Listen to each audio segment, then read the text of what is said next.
How to cancel Amazon subscription, cancel Prime subscription.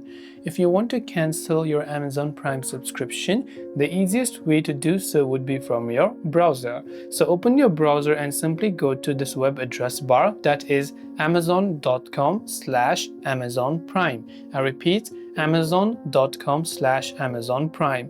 When you come to this particular website, and then you make sure that you're signed in to that respective Amazon account where you have got a subscription and that you'd like to cancel it, you will land on this page. And if you do happen to have a subscription, you'll find the option to manage your subscription. In my case, you're seeing start your trial because I do not have a subscription, but if you do have a subscription, you'll just find the option to manage your subscription over here.